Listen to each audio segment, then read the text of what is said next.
నిన్న ఆయన వచ్చిండు ముఖ్యమంత్రి రేవంత్ రెడ్డి మెదక్ వచ్చి ఏం మాట్లాడిండు ఇదే రామదాస్ చౌరస్తాలా 10 ఏళ్లలో కేసీఆర్ ఏం చేసిండు అన్నాడు.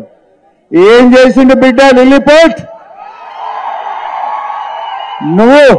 నువ్వు మెదక్లో నామినేషన్ ఎందుకు వచ్చిన వెంటనే అది కేసీఆర్ వల్ల అని మర్చిపోకు.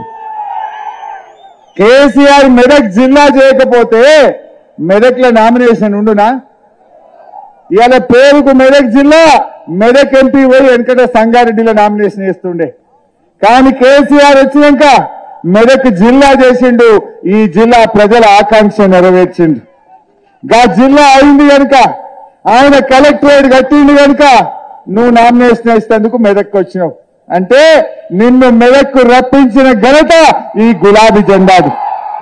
ఈ గులాబీ జెండాది. నువ్వు ఇందిరాగాంధీ చేసింది అంటున్నావు.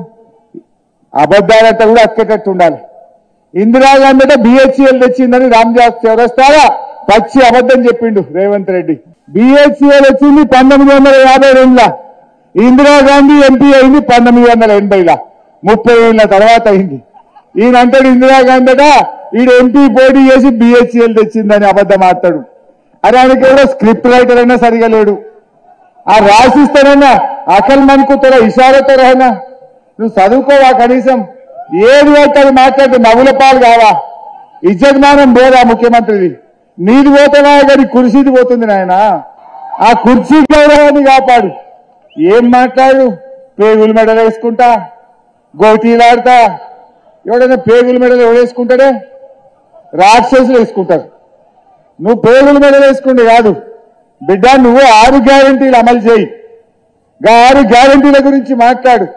మెదక్ అభివృద్ధి గురించి నీకు మాట్లాడే హక్కు ఉందా? మెదక్ జిల్లా అయిందంటే, సంగారెడ్డి జిల్లా అయిందంటే, సిద్దిపేట జిల్లా అయిందంటే అది కేసీఆర్ వల్ల, బీఆర్ఎస్ పార్టీ వల్ల.